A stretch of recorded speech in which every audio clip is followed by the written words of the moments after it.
Buen día chicos. Buen día. ¿A quién tenemos? Buen día, profe. ¿Quién nos habilitó de anfitrión? Buen día. Bueno, Secretaría académica. 9 horas después, 9 minutos después de la hora que corresponde. O sea, me comieron 9 minutos Secretaría académica. Bueno, ¿está todo bien Buen día, ustedes? profe. ¿Está todo en orden? Mientras nos vamos poniendo las pilas para dar una clase lo mejor posible, le cuento 3 o 4 avisos parroquiales. El primero, el más importante de todos, mañana 20 horas, vamos a dar la primer clase presencial del año y la primera clase presencial en mucho tiempo. Es mañana a las 20 horas. No está obligado a ir nadie de la Comisión 1, pero para mí sería un placer poder verlos con barbijo en la facultad. Hay un límite de 30 personas, pero hay pocos anotados en la comisión de la noche, así que yo los invito a todos los que quieran ir. La idea es compartir la experiencia de estar en la presencialidad, ir charlando un poco de la dinámica que quiere la cursada, la materia, la cátedra, y evacuar las consultas y las preguntas de todo lo que ustedes necesitan, incluyendo, hasta me han pedido material del libro, así que voy a llevar el libro hasta por si alguno quiere sacar una fotocopia, leer algo, compartir algún tema. Así que mañana están todos invitados a las 8. Y lo otro es que hoy tenemos que referirnos a la unidad 3, así que los que tienen el cronograma vayan abriendo y mirando bien la unidad 3, y los que no lo tienen, háganse del cronograma, por favor. La unidad 3 está relacionada con 3 artículos del Código Civil que están muy buenos para leer, para entender, que son los artículos 2 y su relación con los artículos 3 y 8 del Código Civil. 2, 3 y 8 del Código Civil. Antes de abordar este tema, escucho las preguntas que quieran. Les pido por favor que tengan activa la cámara y el audio. Así me gusta. Solamente veo damas. A ver si hay algún caballero. Ahí veo un caballero. Muy bien, muy bien. Muy bien, todo en orden. Bueno. Escucho las preguntas que ustedes quieran hacerme y arranco para que sea de utilidad. Tengo el auricular, no molesto ahora. Bueno, muy bien, muy bien. O querés ponga el auricular, ponga la clase. Pongan lo que ustedes quieran. El audio, cuando yo digo activo el audio, no quiere decir que no pueda estar mutado. Activo es que en mi mente confusa, activo significa atento. Pero sí, ponelo como quieras. La primera pregunta que me hicieron es: voy a aclarar el campus. ¿El campus es motivo de problemas o no? A ver, nosotros no manejamos el campus. Para nada manejamos el campus. Yo no manejo nada. En mi vida no manejo nada. El auto, y a veces. El campus lo manejan desde Secretaría Académica. Nosotros todos los años subimos material. Parte de ese material queda para el año siguiente y parte se va modificando. Por ejemplo, el programa es el mismo, el cronograma se va modificando. Las lecturas y los videos de algún modo se mantienen, salvo algunas correcciones. Cuando ustedes ven a la derecha de la pantalla, a la derecha según el que mira, o a la izquierda según la pantalla misma, van a ver números de unidades. En esos números de unidades van a encontrarse con temas en cada una de las unidades. Está bueno que los miren y que los vayan siguiendo. Está bueno. Acuérdense el orden que yo sugiero, pero cada uno estudia a su manera. Tener claro el programa, tener el código al lado, tener la constitución, el libro y después el material de consulta. Porque si uno a veces lee el material de consulta, se entra en el campus, escucha un audio, se sigue por un video y le pregunto qué dice el Código Civil con relación a la interpretación de las leyes y no lo sabe, hemos puesto las cosas al revés. ¿Está claro? Pero todas las lecturas, todos los temas, todos los contenidos, no los trabajos prácticos, no tienen que hacer ningún trabajo práctico. No va a haber ningún trabajo práctico en nuestras comisiones, salvo que espontáneamente consideremos que sea necesario algo, por ejemplo, antes del examen, hacer una especie de ping-pong de preguntas y respuestas o algo parecido. Hasta el primer examen no hay. Después haremos algo con personas jurídicas. ¿Está claro? Entonces, si ustedes entran en el campus y ven algo que dice trabajo práctico, ignórenlo. Pero lo que son contenidos está muy bien. Y de hecho, me viene bien el pie que me dieron porque respecto a esta unidad 3, hay un trabajo muy bueno, muy sencillo, pero con muy bien hecha la guía y las explicaciones, que subió la doctora Besone el año pasado a pedido mío. Ese trabajo sobre aplicación e interpretación de las leyes está bueno para complementar lo que dice el libro. Unidad 3, trabajo de la doctora Besone, es bueno, es útil. En esta unidad, el libro de Rivera está bastante completito. Podría decirse que hasta más de lo que yo espero. Podría hacerse una buena lectura y un buen resumen. Con estos dos elementos tienen material para tirar por el techo. Otra pregunta, y encaro con la unidad 3, lo que ustedes quieran. Háganla verbalmente, por chat, por como ustedes quieran. Material de lectura. A ver, repetime la pregunta porque no la leí rápidamente. Material de lectura. Hola, profe. Perdón, buen día. Que hay material de lectura en determinadas unidades que no se puede acceder porque piden el código de matriculación o también piden lo que es un usuario y contraseña de la universidad. Entonces, por ejemplo, hay lecturas de, no sé, la unidad 7 que no se pueden acceder. Me mataste, no tengo Pero ni igual, idea. perdón, profe, igual en la página del SED vos podés encontrar todo el material de la materia. Por eso, Entonces vos te yo lo podés descargar directamente. sí, les diría que si tienen ese problema, recurran a los chicos del centro de estudiantes. A la noche tenemos un ayudante alumno, pero mándenle un mail o algo a los chicos. Hablé con el centro, perdón. No, que hablé con el centro y me dijeron que se va a estar modificando, pero después no quedó ahí, no se modificó más. Es que este trabajo, el problema es, y yo no es que esté quejoso ni que me haya levantado con el pie izquierdo, todo lo contrario, estoy muy positivo y muy activo, pero este trabajo hay que hacerlo cuando no hay clases. Para eso está el tiempo que se pierde entre la primer cuatrimestre y el segundo cuatrimestre, y un mes que están papando mosca y están repartiendo afiches. Este es el trabajo que tiene que hacer Secretaría Académica. Este es el trabajo. Y este es el trabajo que no se hace. Y este es un trabajo que los afecta a ustedes y que me afecta a mí. En vez de estar dando clases, estoy dando explicaciones. Y la verdad que, bueno, pero veámoslo positivamente.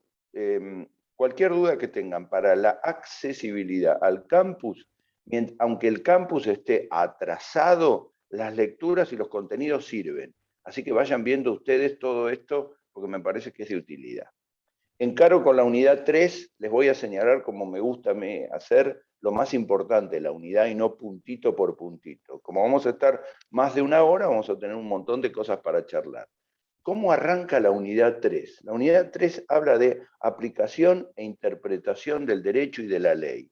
Yo les voy a dar una visión muy simple. Imagínense que están tomando un café, participo yo de una reunión de café, y ustedes me preguntan, doctor, los jueces, ¿qué tienen en la cabeza? ¿Cómo razonan los jueces? ¿Cómo aplican las leyes? Y siempre doy una respuesta, que es una respuesta moderna, pero ni siquiera yo estoy convencido de lo que voy a decir.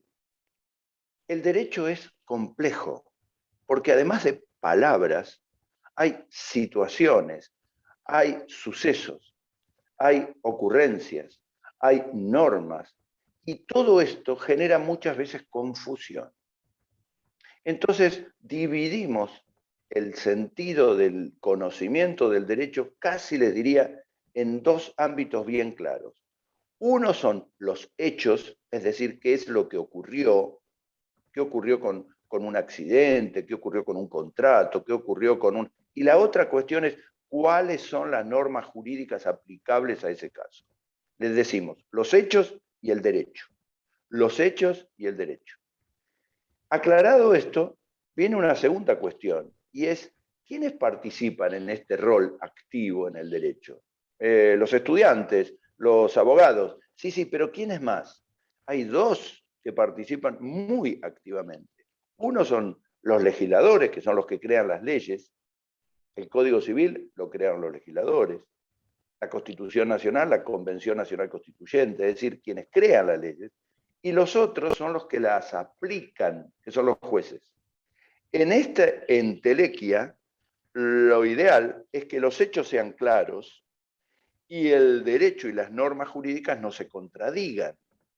Que todo tenga una claridad suficiente como para que no existan conflictos. En el programa, en el punto 2, aparece un subpunto muy lindo que dice negativa a aplicar una norma. Y me da pie para que yo les explique esto. ¿Puede un juez un día decir, no voy a aplicar determinada norma? ¿Voy a desconocer la existencia de esa norma? No, no puede hacer eso un juez. Fíjense lo que pasó hace muy poco, más allá de la opinión que tenga cada uno, un juez salió a invalidar la ley del aborto y creó un verdadero caos, no solo en la ciudad, sino en el país. Un juez de Mar del Plata decidió unilateralmente y ante la presentación de una persona suspender la aplicación del IVE e ILE, interrupción voluntaria del embarazo, y creó una situación de caos. Entonces, el juez debe siempre aplicar las leyes. Claro, hay límites, hay situaciones en las que un juez puede no aplicar una norma, pero para eso tiene que decir que hay una norma superior que invalida la norma que está vigente o que es inconstitucional.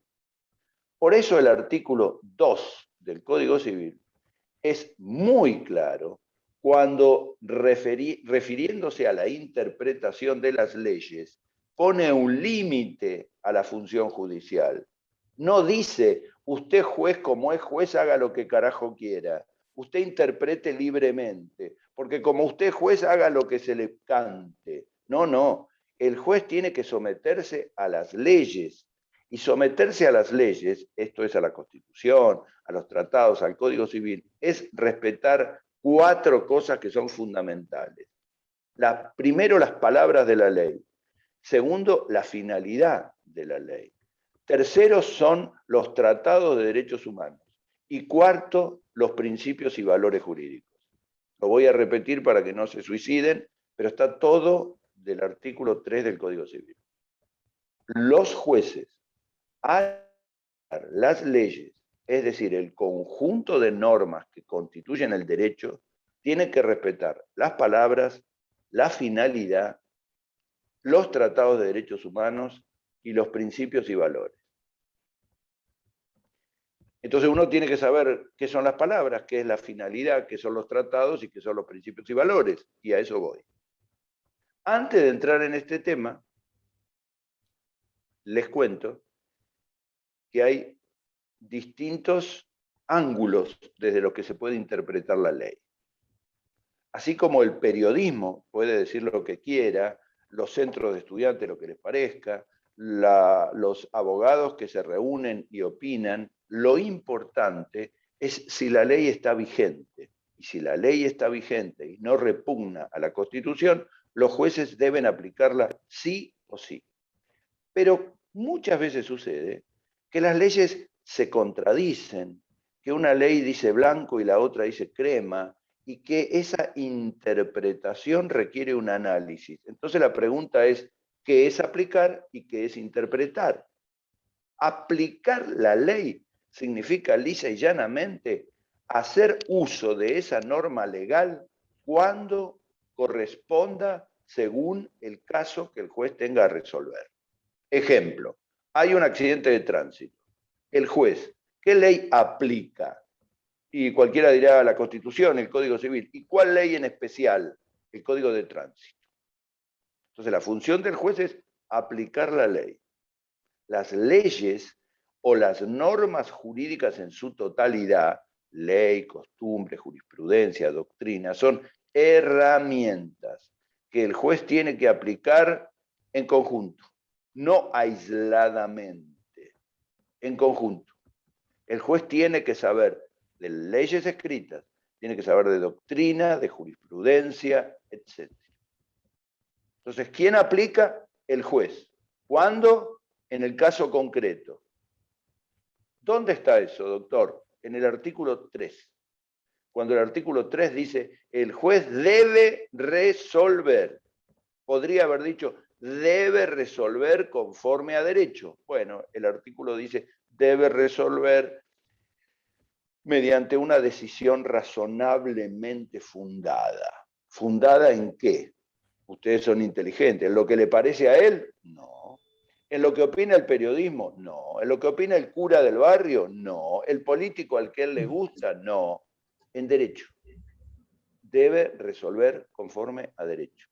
¿Cuáles son las normas que resuelven esta cuestión? Entonces, si hay un accidente, si hay un accidente de tránsito, el juez no puede prescindir de la ley de tránsito.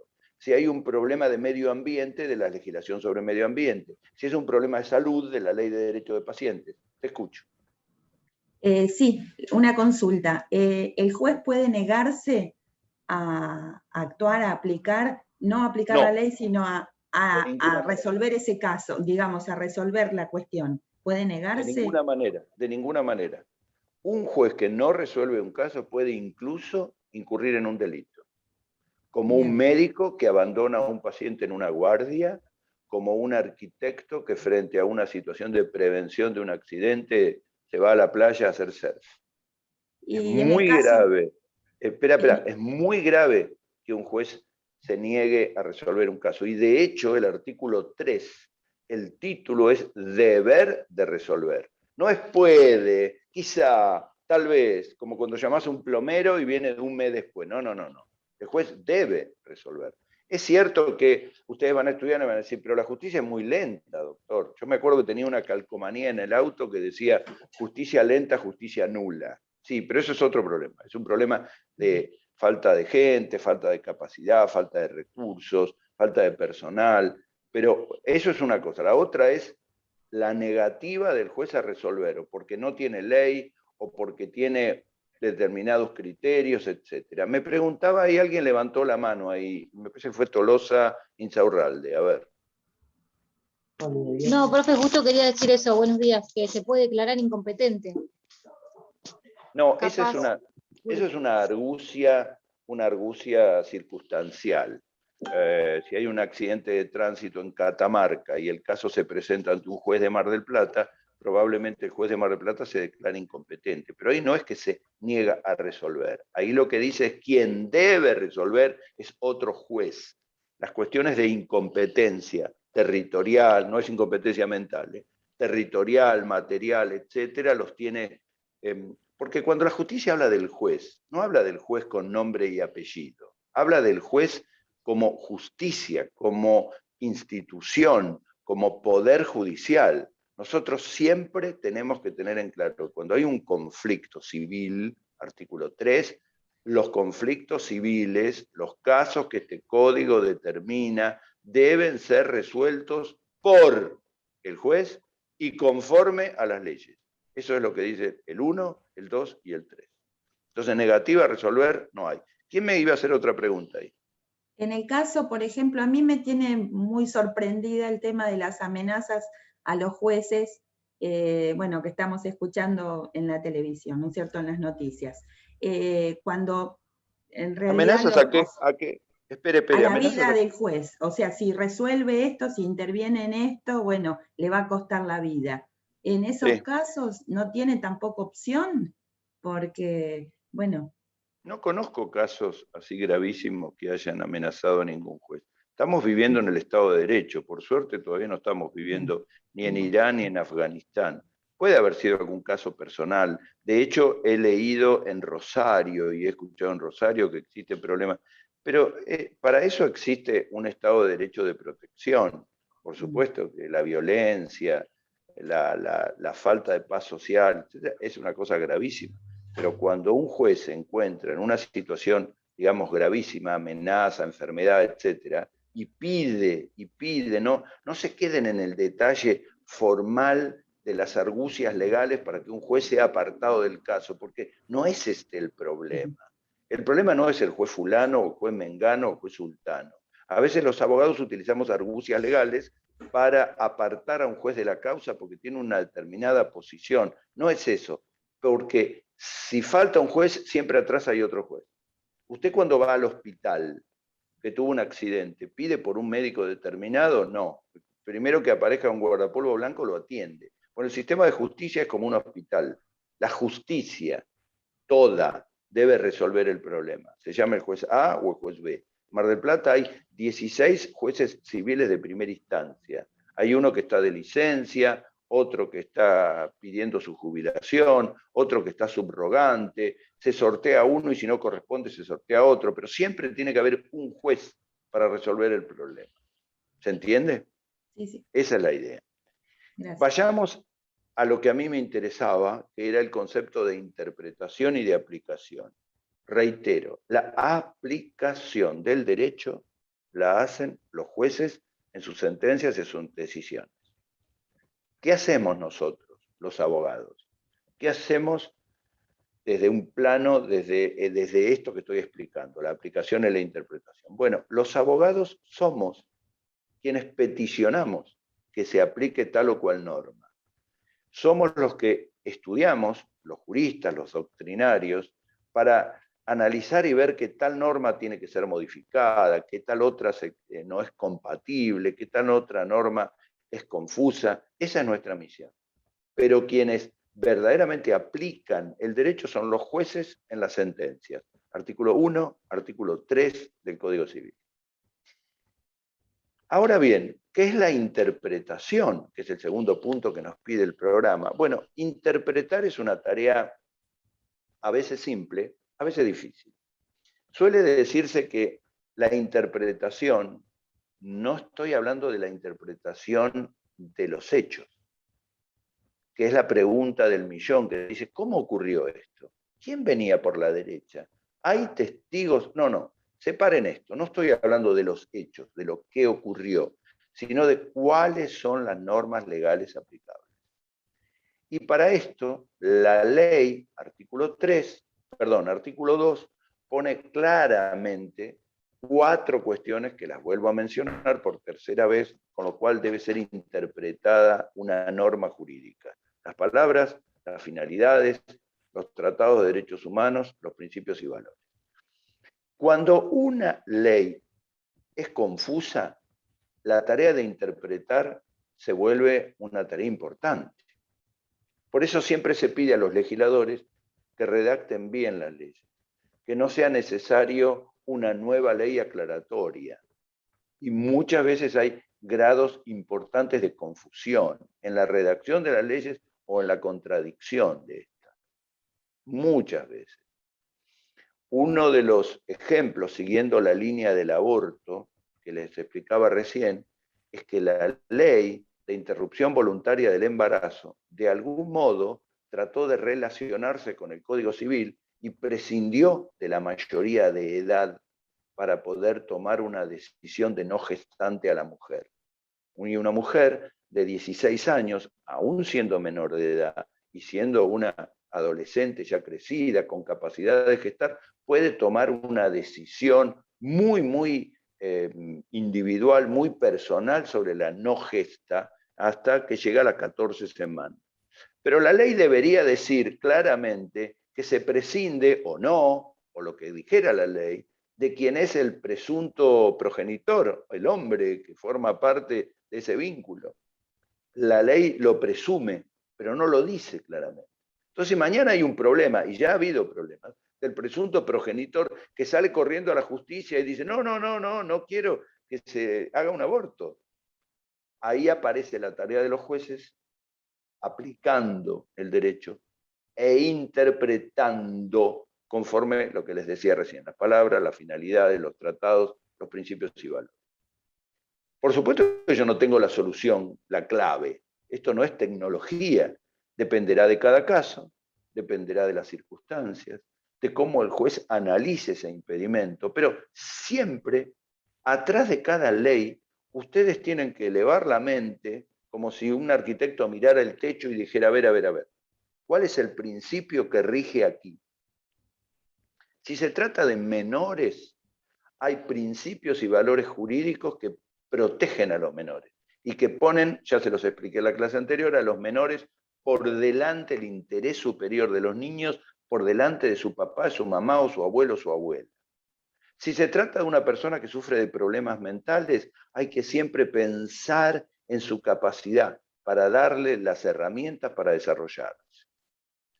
Si se trata de una gestación de una mujer, hay que priorizar a la mujer, no al contexto familiar, religioso o social. Y así sucesivamente. ¿Cómo se determina esto? ¿Cómo tiene claro esto? Bueno, esto es lo maravilloso del derecho. El derecho no se agota en una ley que diga blanco o negro, porque el derecho tiene principios y tiene excepciones, tiene reglas y tiene subterfugios.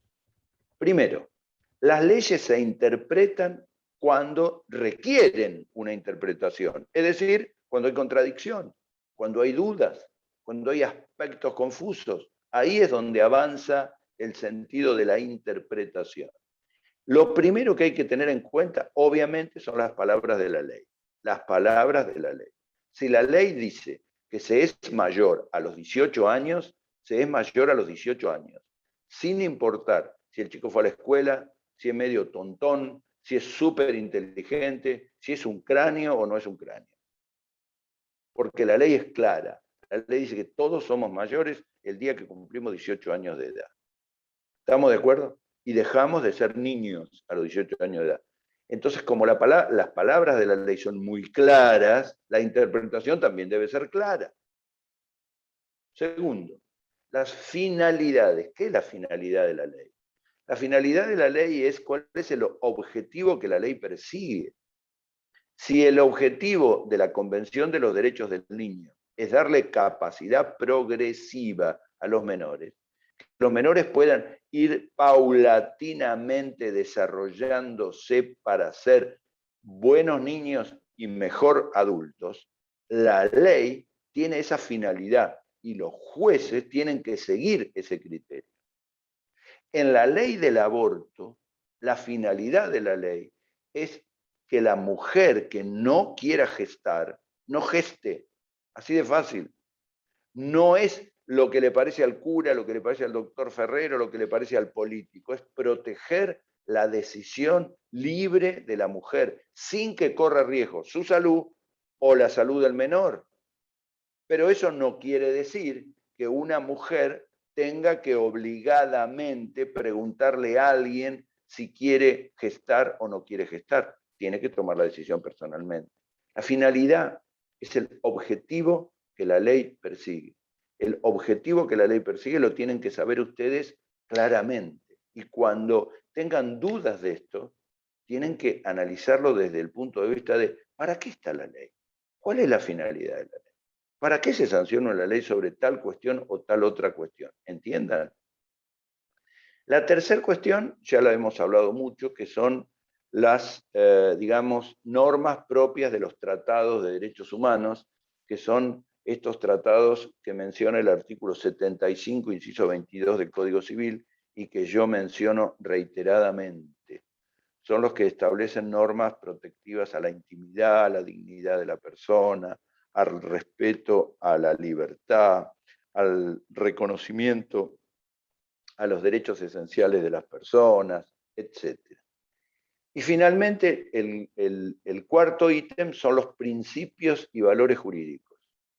Los principios y valores jurídicos son extraordinarios. Un abogado que se olvida una ley, pero tiene claro cuáles son los principios jurídicos, resuelve la mayoría de los casos. Voy a poner un ejemplo para que se entienda. Vamos a suponer que se reciben de abogados. El ejemplo es muy fácil, ¿eh? Y además tiene que ver con lo que ya le expliqué la semana pasada, o la última clase que di. Son abogados, recién recibidos. Su primer caso es un caso de familia. En el caso de familia, papá y mamá discuten por la custodia legal del niño que tiene 11 años de edad. Se me acaba de ocurrir esa edad porque tenía ganas de ponerle 11 años de edad. 11 años de edad. Mamá es una excelente mamá, papá es un excelente papá. Muy bien. Entonces hay que tomar una decisión sobre la custodia legal. Y lamentablemente no pueden compartir la custodia legal porque mamá se va a vivir a Jujuy, donde la acaban de nombrar profesora titular de la Facultad de Derecho de Jujuy, y el papá se queda en Mar del Plata, donde tiene un trabajo de, qué sé yo, arquitecto en una empresa constructora. Entonces tenemos que decidir mamá o papá. Ustedes se olvidaron de leer la Convención de los Derechos del Niño, se recibieron de abogados, no leyeron la Convención de los Derechos del Niño, el profesor de Civil 1 no los hinchó y el de Civil 5 Familia tampoco. Se olvidaron de leer el Código Civil y justo ese día tuvieron que ir a tribunales apurados y preocupados y la jueza le dice, doctora, escucho su punto de vista. ¿Ustedes representan a la mamá o al papá? ¿Cómo empiezan a explicar cuál es su punto de vista? ¿Empiezan a decirle qué golosina les gusta al nene o por qué al nene le gusta estar con mamá o papá? Empiezan y dicen, el principio más importante que debe seguirse para resolver esta cuestión, artículo 3 del Código Civil, es interpretar, artículo 2 del Código Civil, el Tratado de los Derechos del Niño, que establece que la decisión final de la justicia tiene que tener en cuenta un principio.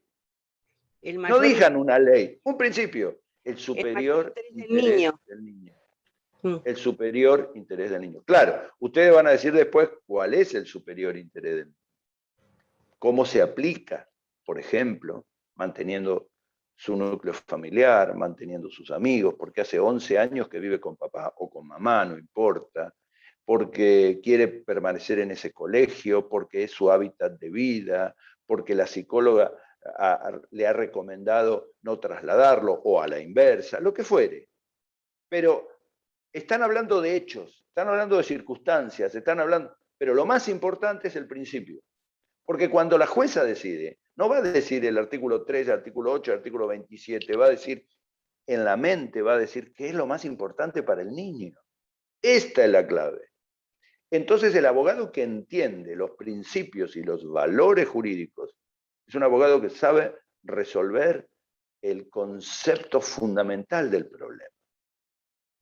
A partir de ahí, ustedes bajan un cambio y dicen, bueno, a ver, ¿qué artículo podría aplicar acá de la Convención? ¿Qué norma podría tener en cuenta el Código Civil? Pero por eso son importantes los principios y los valores. No es cháchara, como cuando uno escucha, bueno, me voy a meter en líos, a un pastor religioso hablando de Dios y la fe y el cielo y blanca blanca. No estoy generalizando, no estoy diciendo pavadas. Los principios y los valores jurídicos son cuestiones, ¡pum!, claves. Claves. Otro ejemplo. Hay un señor que es dueño de la propiedad y se la usurparon. Va a la justicia a reclamar que le devuelvan la propiedad.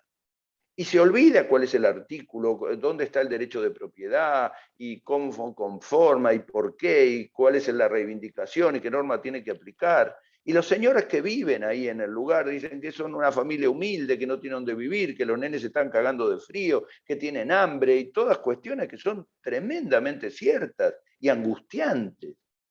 Pero cuando el juez tiene que sopesar el recupero de la propiedad por el dueño o esta familia que está sufriendo, si no tienen claro cuál es el principio y el valor jurídico, va a sacar cualquier cosa de resolución.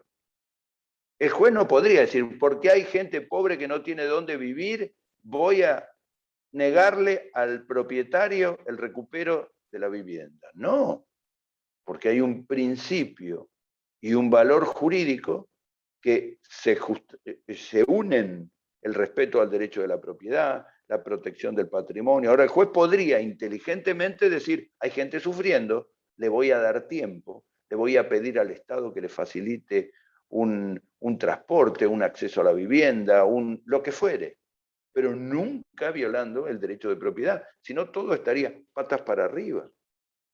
¿Entienden a dónde apunto? Profe, sí. Discúlpame, mi duda es esta, justo me surgió del ejemplo que usted dio. Cuando hay valores o principios que llegan a contradecirse, ¿Qué es lo que debería Y esto sucede elegir el muchas juez? veces. Esto sucede muchas veces. De Porque hecho, hay como usted un... dijo, discúlpeme, como usted dijo lo de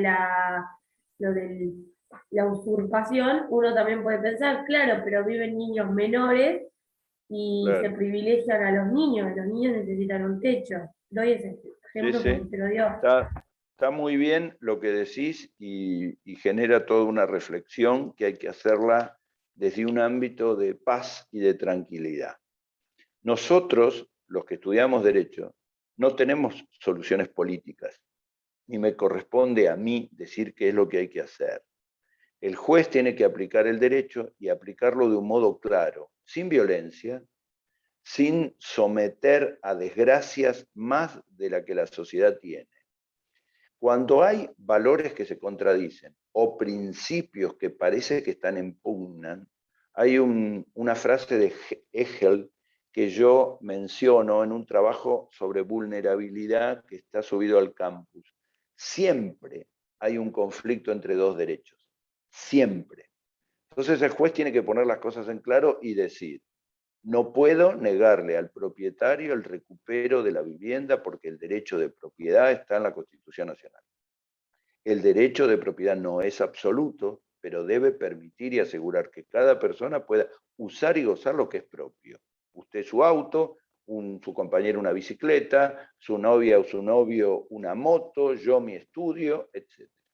Pero eso no significa que no hay que hacerlo en un sentido correcto, adecuado y humano. Entonces el juez deberá velar para evitar que se dañe a las personas, que se afecte a los niños, deberá tomar medidas de protección, deberá tener en cuenta el cuidado de la salud, etcétera, etcétera, etcétera. Entonces, sin invadir cuestiones políticas, sin que cada uno me diga que cree, yo sufro cada día que veo gente en la calle, viviendo en la calle. Sufro absolutamente. Me parece que es lo más fuerte que pueda existir en la vida. Gente que... Pero eso no quiere decir que va a ser a expensa de cualquiera de ustedes. Ninguno de ustedes puede ceder el derecho de propiedad porque exista esta cuestión. Al contrario, la sociedad debe buscar los mecanismos. La pugna de los principios y valores debe resolver el juez teniendo en cuenta esos principios y valores jurídicos desde el plano de lo que es superior. Mira, hay un tema muy... Sí, sí, dale, dale. Profe, digamos una pregunta que también me surgió con este ejemplo que pone, porque por más que se respete el derecho de propiedad, es como que suelen tardar un montón incluso de años esos casos. Sí, lamentablemente sí, es así, es así. Por eso les dije hoy que esa calcomanía que tenía antes, que decía justicia lenta, justicia nula, es real. Pero esto no puede hacer perder de vista otra cuestión. Una cosa es que la justicia sea lenta, que tarde mucho tiempo, y otra es que uno no tenga que perseverar como si fuera una larga enfermedad que requiere tratamiento para ser curada la persona. No confundan la lentitud de la justicia con la resolución correcta de los casos. La justicia tarda mucho en expedirse y a veces no es justa y a veces tardía y a veces ocurren desgracias. Yo lo que estoy tratando de explicar es que pese a esta realidad, en nuestro país tenemos cosas extraordinarias y cosas desastrosas y lamentablemente muchas veces nos hace perder de vista si se aplica bien o mal el derecho con el tiempo que transcurre para tomar una sentencia y una decisión. Veamos el fondo primero y después veamos si esa resolución del caso es adecuada. Resolver el caso supone que existen normas legales que están correctas y que se pueden aplicar y que se deben aplicar. La pugna por los principios muchas veces es un conflicto. Por eso empecé diciendo, cuidado, porque para interpretar la ley tengo que arrancar por las palabras. A veces no tengo una ley exacta que resuelva el tema. Entonces, en esos casos se utiliza lo que se llama las leyes análogas.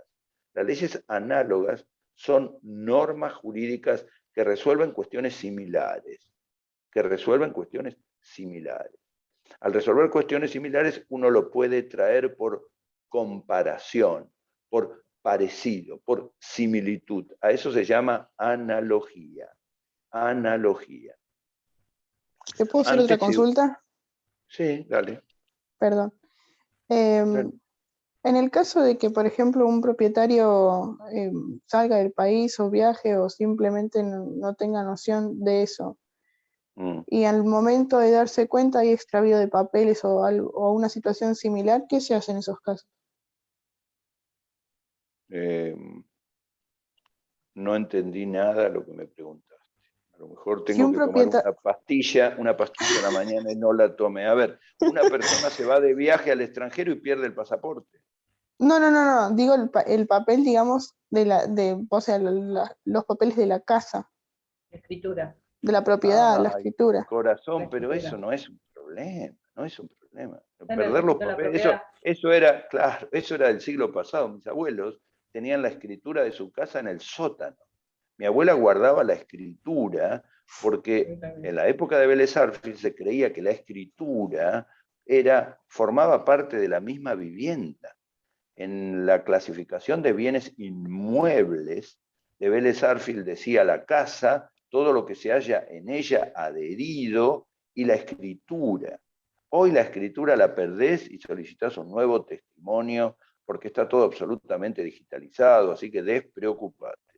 Protege más de no perder a tu hijo, tu novio, tu novia o otra cosa, pero la escritura despreocupate. Aparte, si perdés la escritura viene bárbaro porque los escribanos te vuelven a cobrar, así que sigue funcionando así el sistema jurídico. No, eso despreocupate. No, yo pensé que te referías a cómo hacer valer la condición cuando uno perdía un pasaporte, una documentación. Es un problema, digamos, como todos los problemas humanos, pero no es un problema jurídico grave. Vuelvo a la idea de principios y de valores. ¿Es lo mismo un principio que un valor? No. ¿Y por qué dice principios y valores? Porque deben actuar conjuntamente. La palabra valor, que me gusta mucho, es como si se tratara de conceptos preestablecidos. Fíjense, en esta charla que tenemos de esta clase, hay un concepto, un valor que está sobreentendido, y es el respeto. Ustedes me respetan a mí, yo los respeto a ustedes. Ustedes me preguntan con orden, yo los atiendo o intento hacerlo con la mejor naturalidad. El orden, la justicia en sí misma, el bienestar general, la solidaridad, la humanidad, son valores humanos y valores jurídicos. Casi les diría que son conceptos preestablecidos. Rivera dice criterio axiológico, en realidad no quiere decir nada porque axiológico es el estudio de los valores. Pero los valores son como cosas o cuestiones o aspectos preestablecidos que aseguran al ser humano como tal. No podríamos vivir en una sociedad sin justicia, sin bienestar general, sin solidaridad, sin respeto a la humanidad. ¿Estamos de acuerdo? Esos son valores. Y son valores jurídicos, y claro, el respeto a la vida, a la paz social, a la justicia, son valores jurídicos, no son valores religiosos. Valor religioso es amar a Dios. Amar a Dios. Si sos ateo, amar a aquello que querés. Pero desde el punto de vista jurídico son los que llamamos valores jurídicos. Ahora, lo que es dinámico, muy dinámico, y por eso no se puede clasificar, son los principios. Los principios son ideas rectoras. Y esas ideas rectoras pueden tener dos orígenes. Uno es algo que ya deben haber escuchado, que en derecho se usa mucho, poco en la calle, pero mucho en derecho, que es el llamado derecho natural, el famoso ius naturalismo. Hay cosas que están, ideas rectoras, que están como que arraigadas en las personas. Por ejemplo, la igualdad ante la ley. Profe, está muteado. ¿Y quién lo ideó eso? ¿Quién lo pensó eso? Y sin embargo, cuando uno empieza a estudiar la igualdad ante la ley, se va a dar cuenta que no era tan simple. En Grecia no había igualdad ante la ley, en Roma no había igualdad ante la ley, pero sabemos que es un principio que funciona así. Y cuando vemos algo que tiene que ver con la segregación, con la discriminación racial, sexual, política, etcétera, nos maravilla, porque tenemos un principio que está metido en nuestra cabeza, que es la igualdad ante la ley. ¿Está claro? Eso es del derecho natural. Después hay otras ideas que son ideas que vienen del positivismo, que son ideas que están establecidas en la sociedad como principios porque alguna ley lo determina. Ejemplo, todos saben, aunque nadie le da bolilla, que en materia de tránsito tiene prioridad de paso el que circula por la derecha. Muy bien. Por supuesto nadie frena, porque esto es Mar del Plata, Argentina, nadie frena, todos están apurados, todos tienen camioneta, no importa un carajo lo que tiene que hacer el otro, el prójimo, pero todos sabemos que la prioridad la tiene el de la derecha. Y esa prioridad no viene del derecho natural, porque la prioridad podría ser del de la izquierda, o la prioridad podría ser el que tiene el auto más pequeño, o el que está más apurado. La otra vez vi una discusión entre un señor, que era exactamente el que les está hablando, y una mujer que casi me pisa en un auto. Yo cruzaba a pie. Y la mujer me grita, ¿dónde? ¿Por qué cruza? Le digo, cruzo a la izquierda. Me dice, casi lo piso. Le digo, pero perdón, señora, ¿quién tiene prioridad? ¿Usted o yo? Pero yo vengo en el auto, ¿usted o yo? ¿Quién tiene prioridad, el peatón o el conductor? Si ella me pisa a mí, me mata. Si yo la piso a ella, entre comillas, lo único que puedo hacer es un abolloncito en la puerta del auto. La señora discutía conmigo quién tenía prioridad. Esto rompe cualquier idea de principio. La prioridad la tiene el peatón. Esto es elemental. Bueno, los principios jurídicos son ideas rectoras, ideas básicas, elementales, que pueden venir del derecho natural o pueden venir de la propia ley. Pero son dinámicos. No siempre fue todo exactamente igual. Por ejemplo, en la Argentina hay un principio, me voy a poner el dedo en el enchufe, pero lo tengo que decir, hay un principio jurídico muy importante que es la igualdad ante la ley de los extranjeros y de los nacionales. Esto está en la Constitución Nacional, está en el preámbulo, pero está en crisis.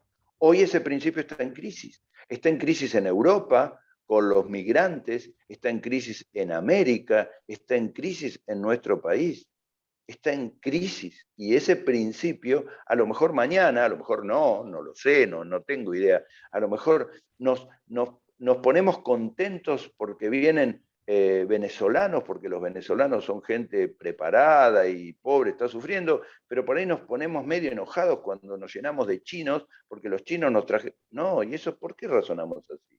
Y bueno, razonamos así porque el principio jurídico de igualdad ante la ley para los extranjeros y los argentinos está en crisis. Es lo que a mí me parece. Ahora, cuando los jueces tienen que aplicar los principios y los valores jurídicos, nunca pueden dejar de lado los principios que cada uno de nosotros conocemos y debemos respetar. Por ejemplo, recién les decía, en materia de menoridad, el superior interés del niño. Muy bien. En materia contractual, el principio de buena fe.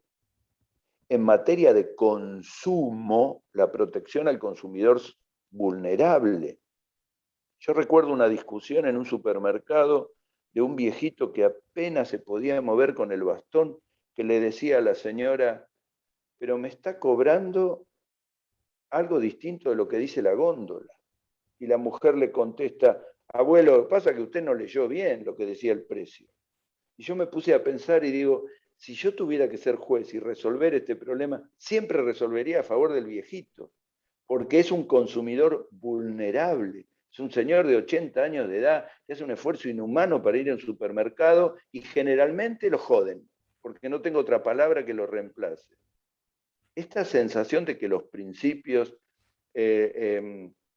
proteger al niño, establecer las reglas de buena fe, proteger al consumidor vulnerable, en materia de salud mental, ¿en quién se piensa primero? ¿En la conveniencia de la familia o de la persona que está sufriendo un deterioro cognitivo? De la persona. La ley de salud mental dice la capacidad debe protegerse. Cada uno de estos principios jurídicos que les vuelvo a decir están muy claros en su enunciado, están bien explicados en los libros. Y a mí me gusta que cada uno de ustedes tenga esto como un concepto que no es solamente en materia civil, sino es en el derecho en general. Voy a dar un ejemplo de otra materia. En el derecho penal, la presunción es la culpabilidad o la inocencia. La inocencia. ¿Y por qué? ¿Por qué? Yo le veo a uno que tiene cara de delincuente, si yo fuera juez lo condeno. No, doctor, ¿pero por qué? Por la cara. No, ¿pero por qué hace eso? Porque hay un principio de inocencia. Disculpe, toda persona se presume inocente hasta que se demuestre lo contrario. ¿Por qué? Está muy bien lo que dice. Estoy de acuerdo con usted 100%. Es un principio. Ahí está. Es un principio jurídico. Y está reflejado en la Constitución Nacional. Otro principio. Nadie puede ser condenado 2 veces por el mismo delito. Ah, muy bien. ¿Qué es eso? Un principio jurídico. En materia impositiva, hay principios. En materia comercial hay principios. En materia de navegación hay principios. En materia de salud, en caso de duda sobre la admisión o la prohibición de un tratamiento, el juez o quien tenga que resolver un problema siempre va a tener en cuenta la vida y la salud de la persona. Siempre. Por eso les digo, esos principios ayudan a resolver, aunque ustedes se hayan olvidado de cuál es el texto legal que corresponde en cada caso. Porque el derecho, al fin y al cabo, de un modo o de otro, implica la necesidad de reflexionar. Por eso, fíjense la palabra que utiliza el artículo 2. Dice, la interpretación, bla, bla, bla, bla, bla, tiene que ser hecha de un modo coherente con todo el ordenamiento. ¿Saben qué quiere decir eso? Coherente con todo el ordenamiento. Que el derecho es uno solo. Que usted no puede tomar un articulito y llevarse el articulito en el bolsillo y decir porque el articulito... Miren, hace unos años presencié un accidente de tránsito muy feo entre una ambulancia y un automóvil. El señor del automóvil quedó destrozado, el auto, destrozado él, destrozado. Muy bien. La ambulancia tiene prioridad de paso, como lo tiene la policía, como lo tienen los bomberos. La ambulancia estaba con las luces prendidas, con el ruido, todo bárbaro. Pero, ¿qué ocurrió? Ese principio de respeto, de prioridad que tiene la ambulancia, debió ceder en el caso concreto porque la ambulancia no llevaba a ninguna persona, ni estaba yendo a buscar ninguna persona. Lo único que hacía la ambulancia era volver a su base.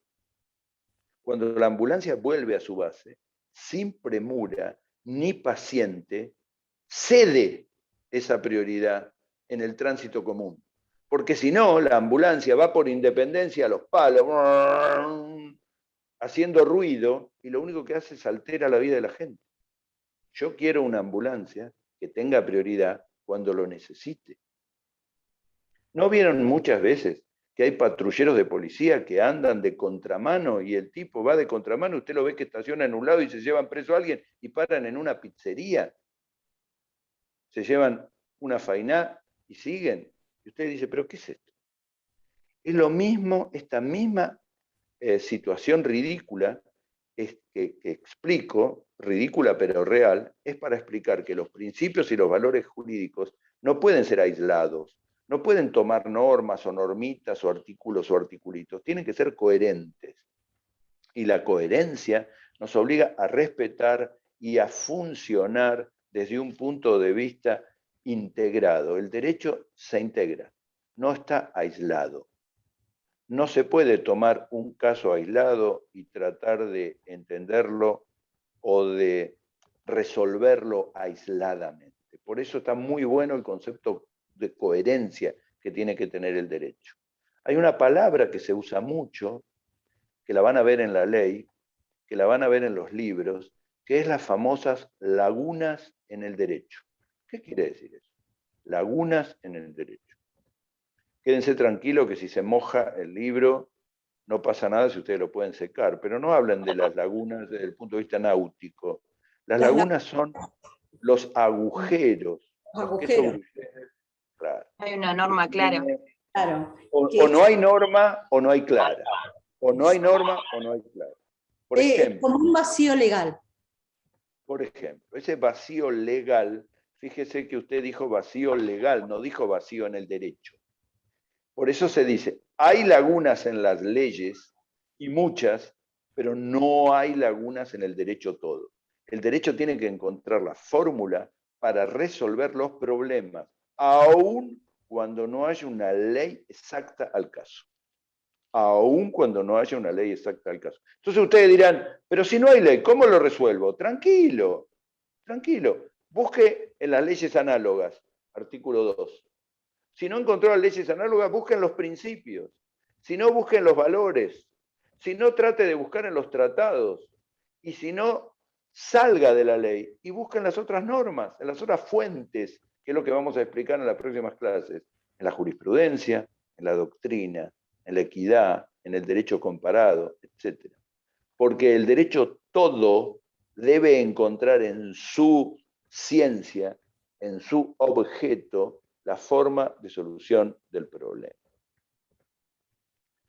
Voy a poner un ejemplo bien tonto que se me acaba de ocurrir. Bueno, no es que se me acaba de ocurrir, es mentira porque lo he puesto en otra situación. En la Argentina están existiendo con mucha asiduidad y con mucha sorpresa drones. ¿Saben lo que es un dron? Es ese aparatito que en vez de estar a ras de piso vuela. Y como vuela, permite tareas tan interesantes como tomar fotografías o control de áreas o seguimiento de... Utilizan drones desde ARBA o geodesia para determinar áreas construidas, el INTA para determinar áreas sembradas, y los chicos jóvenes para poder sacar fotos maravillosas o videos hermosos. Pero no hay en la Argentina una ley de drones. Si mañana hubiera un accidente entre dos drones que chocan,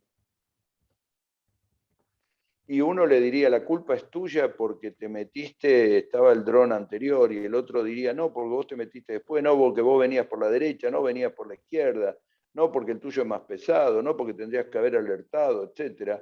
El juez no puede decir, hay un vacío legal, hay lagunas en la ley, así que no voy a resolver el caso, buenas tardes.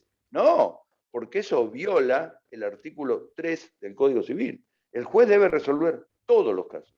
Debe resolverlo conforme a derecho. Muy bien. ¿Y qué es resolverlo conforme a derecho? Tomar todas las fuentes, artículo 1, y buscar allí la solución del caso.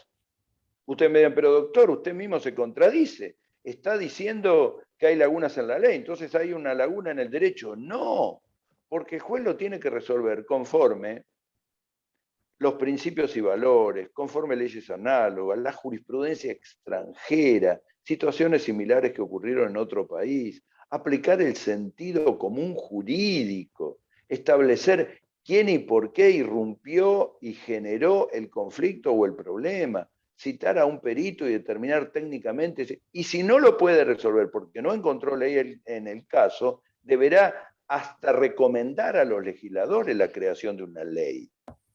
Hoy existen normas de seguros sobre drones, normas reglamentarias en la provincia y en la municipalidad sobre el uso de drones, pero no hay una ley que legisle de manera tal de que preserve la intimidad de las personas, que otorgue la titularidad, no hay un registro de drones como hay de automotores o de motocicletas, etcétera, etcétera, etcétera.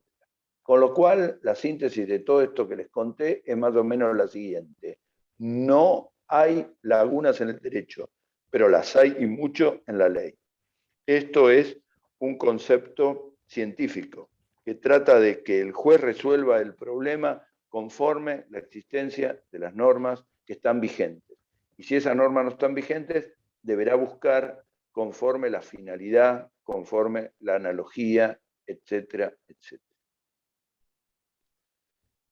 Otro ejemplo que he puesto en clase anterior es el hecho de que en la Argentina no hay una ley sobre maternidad subrogada, sobre alquiler de vientres, y sin embargo hay mucha doctrina, mucha jurisprudencia ya creada para poder resolver estos casos, incluso utilizando conceptos propios de los tratados de derechos humanos que aseguran a toda mujer encontrar todas las fórmulas posibles, naturales o incluso artificiales o médicas, para quedar embarazada.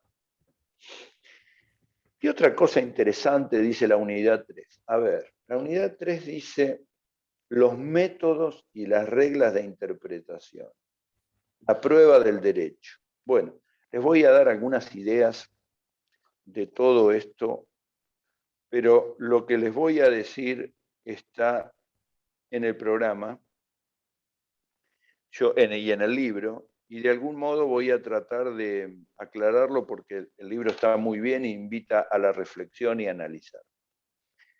Uno no puede ponerse a profundizar en interpretar las leyes si no las conoce. Lo primero que hay que hacer es conocer las leyes. Los primeros que deberían conocer las leyes y hacer trabajos técnicos en este sentido son los legisladores. Los legisladores son muy opacos, muy mediocres en el conocimiento de las leyes, entonces tienen personas que los asesoran para redactar determinadas normas en tal o cual sentido. Hace unos años me ocurrió una cosa muy curiosa. Yo estaba en la facultad dando clase y llaman de la Cámara de Diputados porque nos querían hacer una consulta a la facultad respecto a una cuestión dentro de la discusión de la ley de alquileres. Una cuestión llamaba a un legislador de si podía separarse el alquiler de los departamentos, el alquiler de las cocheras, de un mismo edificio. Yo digo, llaman a la facultad a un legislador para preguntar esta idiotez. Esto no lo puedo resolver ni yo ni el legislador. Esto está en los reglamentos de copropiedad de cada edificio. Hay edificios que dicen que las cocheras son de los dueños de los departamentos y otros reglamentos que dicen las cocheras pueden ser de personas distintas a los de los dueños de departamentos. Entonces, la sensación que tuve, más allá de que uno dice, ay, qué lindo, llamaron de la Cámara de Diputados para hacernos una consulta, la sensación que tuve es, qué mediocridad, qué falta de conocimiento. Entonces, cuanto más capacitados sean los legisladores, mejor, se supone, va a ser el texto de la ley. Cuanto más capacitados seamos los abogados, mejor va a ser el proceso, la demanda, la contestación de demanda, el alegato, etc. Cuanto más capacitado sea el juez, más pura, más prolija ha sido la sentencia. El año anterior a la pandemia, no voy a dar nombre y apellido porque los conozco a todos, fue sancionado un juez de Mar del Plata por haber usado en una sentencia, escuchen esto, en un caso de mala praxis de responsabilidad médica, hizo una sentencia cortando y pegando la sentencia de otro juez. Cortó y pegó la sentencia de otro juez, que eran como 20 páginas, y la usó exactamente igual para el caso que tenía que resolver. Alguien se dio cuenta, lo expuso, y la Cámara de Apelaciones, que está por encima del juez, en un peldaño superior, le llamó la atención, lo advirtió al juez y anuló la sentencia, porque ¿saben qué dijo? El juez no está resolviendo un caso, el juez está imitando, comparando, usando indebidamente un concepto que otro juez utilizó para otro caso, porque los casos nunca son iguales, aunque sean muy parecidos, nunca son iguales. No se puede decir, a mí un juez me resolvió 10 pesos de alimentos a favor de mis hijos y a mí el otro 15 o 20. Las circunstancias pueden ser diferentes, las necesidades diferentes, la justificación diferente. En el programa hay otro punto que me gusta, que es la prueba del derecho. ¿El derecho hay que probarlo? No. El derecho se presume conocido. Ojo con esto. El derecho se presume conocido. Yo no tengo que decirle al juez que existe una ley de tránsito. Yo me baso en la ley de tránsito. Y el juez no puede decir, dado que usted no fue tan claro en decirme cuál es el artículo que corresponde, no. La ley se presume conocida. Se presume tan conocida que a la inversa, si uno ignora la existencia de la ley, Eso no es excusa para su cumplimiento. Artículo 8 del Código Civil, principio de inexcusabilidad. La ley se presume conocida, recontra conocida. El juez, vuelvo al principio, ¿puede negarse a aplicar una norma? No. Ah, pero si es incompetente, eso es un tecnicismo legal. Ese juez se declarará incompetente, pero otro, ¿puede negarse a aplicar una norma? No. Salvo que existe una norma de grado superior que sea clara o que la declare inconstitucional. Inconstitucional. Si un juez declara inconstitucional una norma, una ley, un texto porque viola un principio de orden superior o una disposición constitucional, eso que está haciendo es muy correcto. ¿Se entendió? Bien. Los escucho. Echen una mirada al programa, al libro, a estos artículos y pregúntenme lo que quieran. Pregúntenme lo que quieran. Los tomé de sorpresa, ¿no?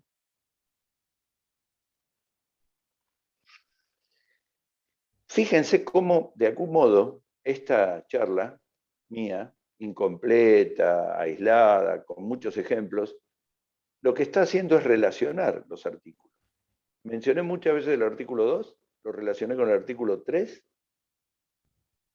con el artículo 1 y con el artículo 8. Antes, el Código Civil de Vélez Sarsfield decía una frase que a mí me gustaba mucho, que decía, los jueces no pueden negarse a fallar so pretexto de silencio, oscuridad o insuficiencia de la ley. Repito, decía, los jueces no pueden negarse a fallar so pretexto de silencio, oscuridad o insuficiencia de la ley. Y fíjense que utilizaba la palabra fallar, porque el juez lo que hace es dictar un fallo, una sentencia, pero un fallo puede contener un fallo, un error. Miren qué juego de palabras. Y ese error lo enmienda una Cámara de Apelaciones o un tribunal superior. Pregúntenme lo que quieran y en unos minutitos nos vamos y ojalá puedan venir mañana a la noche. Creo que no hay que anotarse. Creo que no hay que anotarse. Una pregunta. Adelante.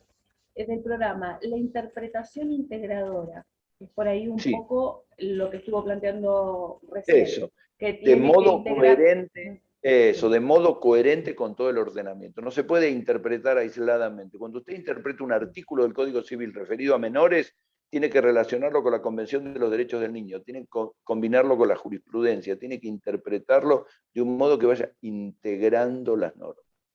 Porque si usted lo toma, todo. Eso, si usted lo toma aisladamente, puede sacar cualquier cosa, cualquier cosa. ¿Se entiende? Sí. Una pregunta, por ahí no tiene que ver con el programa. Cuando recién planteaban el tema de un déficit habitacional, que existe en el país y existe en varios países. Sí. Un juez puede plantear a los legisladores, a los políticos que se encuentran en el gobierno en ese momento, la necesidad de, por decir, construcción de viviendas. Y supongamos que hay una crisis ecológica y que esa construcción de vivienda comience a realizarse bajo técnicas de construcción que sean, por decir, de energía sustentable. Podría ser perfectamente, y de hecho es extraordinario y sucede. Ustedes recordarán, bueno, ustedes son jóvenes, pero durante muchos años en Mar del Plata, te voy a contar un ejemplo ecológico real de la ciudad de Mar del Plata. ¿No? Vieron que trato de ser lo menos extranjerizante posible y lo más regional y real. En Mar del Plata teníamos llegando antes de Santa Clara, donde termina Camet, teníamos los desechos de obras sanitarias. Cada vez que una persona pasaba esos desechos de urnas sanitarias, el olor era tan nauseabundo, pero tan nauseabundo, porque ahí vertían no solamente líquidos, sino vertían sólidos, vertían lixiviados, iba la lujanera y sacaba el camión toda la porquería, y además venía desde el puerto, la salinera de pescado, en fin, cruzar hacia Santa Clara, la ruta donde terminaba Camet era una porquería. Y un grupo de vecinos presentó una acción judicial, una acción de amparo para que se protegiera la salubridad y el medio ambiente, y el juez ordenó, con una multa diaria de obras sanitarias, que empezara a hacer una obra que permitiera solucionar este problema. Y fue así como se hizo la obra, esa obra que todos conocen, que permite verter, después de un trabajo que se hace, verter líquidos en el mar. Esa obra... Emisario submarino. Y eso es lo que iba a contar muy bien. Usted se me anticipó, así me gusta porque quiere decir que estaba atento. Ese emisario submarino que llevó casi 20 años, el trabajo, etcétera, se produjo no solo por decisiones políticas, sino por una decisión judicial anticipada que permitió solucionar un problema real de la ciudad que tenía que ver con los desechos, y además por una presión o una decisión del juez de aquel entonces. Con lo cual es muy común que la justicia condicione esto, tanto en materia de salud, habitacional, medio ambiente, vulnerabilidad a la situación del consumo, etcétera, etcétera. Que al fin y al cabo, ¿cuál sería el axioma en todo esto? Vivir mejor, tener una sociedad más digna, una sociedad pacífica, una sociedad ordenada, una sociedad prolija. Eso es lo que todos queremos. Pero cumplimos una parte de la sociedad, que es el derecho. Y el derecho en general tiene como dos miradas, y con esto me despido si no hay más preguntas. La primera mirada del derecho es: los abogados, los jueces intervienen cuando hay un despelote, cuando hay un conflicto, cuando hay un caso, cuando hay un problema. Esa es una mirada, es cierto, es correcto. Hay un accidente de tránsito, porque el juez no puede actuar y llamar a la policía y decir, ¿por qué no le decís a la gente que baje la velocidad o que actúe? Porque para eso hay otros organismos. Sin embargo, una tarea muy importante del derecho es crear mecanismos de prevención. Ejemplo, hay una norma legal que prohíbe a una persona circular en automotor si no tiene un seguro. Si a la persona no cumple, le puede ser sancionada. Le pueden secuestrar el auto, pagar una multa. Con lo cual, hay mecanismos legales y judiciales, no solo cuando hay conflictos, sino de prevención. Pero bueno, en fin. ¿Alguna preguntita? A mí me gustaría hacerle una consulta. Buen día, profesor. Dele. ¿Cómo le va? Muy bien. Bien. ¿Usted qué piensa con respecto a lo que pasó con el presidente? Ya que hablamos de leyes, todos debemos cumplir lo que fue el protocolo. Una vergüenza, señor, una vergüenza. No quiero hablar de política. No quiero hablar de política. Perfecto. No me corresponde a mí hablar de política, y es como si usted me preguntara cuál es su identificación sexual o religiosa. Me parece que no corresponde.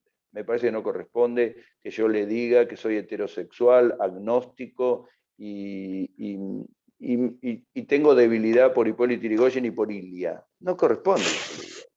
Claro, pero se lo dije, pero no corresponde. ¿Por qué? Porque no quiero que usted me siga a mí. Además, yo respeto al peronista, al judío, al radical, al de derecha, al de izquierda.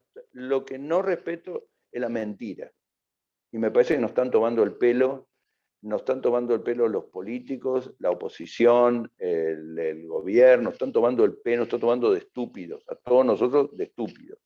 Entonces me enojo, y cuando me enojo pierdo la visión en la que estoy acá, porque usted está acá porque quiere ayudar a aprender cosas. Entonces yo debo darle derechos, pero si le digo cómo me siento, a la edad que tengo, que ya estoy bastante grandecito, frustrado.